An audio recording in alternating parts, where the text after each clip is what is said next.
At 100 years old, Dick Van Dyke should be a statue. A sweet old Hollywood memory, the guy from Mary Poppins, frozen forever with a chimney brush and a bad Cockney accent.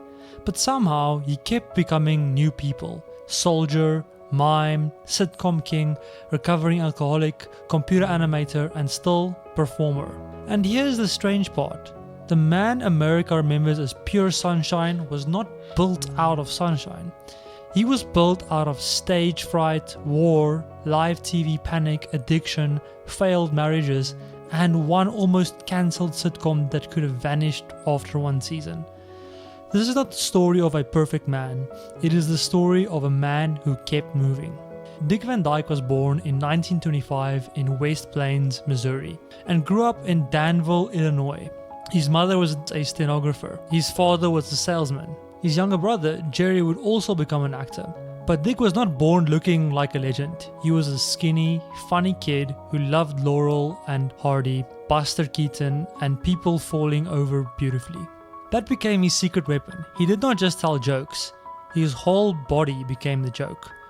Then World War II arrived. He tried to join the Army Air Corps, but his path led to Special Services, where he entertained troops. Before America laughed with him, he was learning how to hold nervous men's attention in wartime. Before Broadway, Disney and sitcoms, Dick Van Dyke was hustling.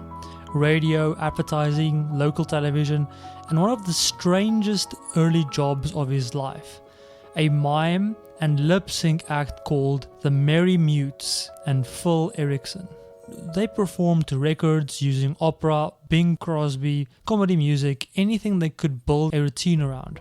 It sounds silly, but that silly act trained him to be precise. Timing, face, hands, feet, pause half a second too long and jokes died. The first big break was Bye Bye Birdie on Broadway. He won a Tony in 1961. The Carl Reiner and Sheldon Leonard brought him into what became the Dick Van Dyke Show. Today the show feels inevitable, but it almost died after season 1. Ratings were not strong enough, the network was nervous, the show had to be fought for. And that is wild, because the Dick Van Dyke Show helped shape the modern sitcom. Rob and Laura Petrie felt warm, clever, adult and alive. Even the famous Ottoman fall in the opening credits became a symbol. Here was a handsome leading man willing to trip, tumble and look ridiculous. That was the magic, he never acted above the joke. Then came Mary Poppins. For most people, this is the center of the story. Bert the chimney sweep dancing on rooftops, bringing joy into one of Disney's most famous films. And yes, the Cockney accent became legendary for the wrong reason. Even Dick joked about how bad it was. But Bert was not really about the accent. Bert was movement, warmth, mischief. A grown man with the energy of a child. Lesser known, Dick pushed to play 2 roles, not just Bert, but also the old banker, Mr. Davies Sr. That means Mary Poppins secretly contains 2 Dick Van Dykes. Then came Chitty Chitty Bang Bang. And around that era, he later said he was even offered James Bond. Imagine that, Dick Van Dyke as 007.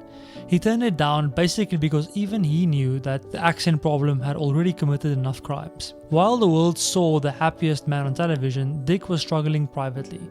In 1972, he entered treatment for alcoholism. A few years later, he spoke about it openly at a time when celebrities did not usually do that. This is one of the most important parts of his story, because it cuts against the image. The smiling man was not fake, but he was not simple either. His first marriage to Margie Willith ended after a long separation. He later spent decades with Michelle Triola Marvin. After her death, he found love again with Arlene Silver, whom he married in 2012. What makes Dick unusual is not that he struggled, it is that he did not spend the rest of his life pretending he had not. Most stars get one golden era. Dick Van Dyke kept finding new ones. In the 1970s, Van Dyke and Company was short-lived but Emmy-winning. In the 1990s, Diagnosis Murder made him a TV lead all over again, this time working with his son Barry. And then comes one of the strangest facts in the whole story. Dick Van Dyke became a computer animation hobbyist. Not old man sends email computer guy, actual animation. He even had a computer animation credit connected to Diagnosis Murder. That changes the imagery completely. The man people remember as an old school vaudeville performer was also sitting at a computer learning digital tools from a totally different century. He also sang with his cappella group, the Fantastics. He supported civil rights, once sharing a platform with Martin Luther King Jr. in Los Angeles. And in his late 90s, he and Arlene were raising money in Malibu for arts education and a museum connected to his legacy. In 2024, Dick Van Dyke became the oldest ever daytime Emmy winner for Days of Our Lives. In 2025, he turned 100. And even then, the story did not feel like a funeral speech. It felt like a man still looking for the next scene. That's why his life is crazy, not because he was the most scandalous star, but because he kept surviving the end of his own story. Childhood ended, he kept moving. War ended, he kept moving. Live TV ended, he kept moving. The sitcom ended, he kept moving. Disney fame faded, he kept moving.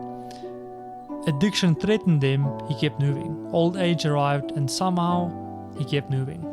Dick Van Dyke's real legacy is not just Mary Poppins, Shitty Shitty Bang Bang, or one perfect sitcom. His legacy is that the idea that joy is not the same as innocence. Joy can be chosen after pain, joy can be practiced, joy can be rebuilt. And maybe that is why he still feels alive on screen. Dick Van Dyke was never just a cheerful man. He was proof that cheerfulness can be a survival skill.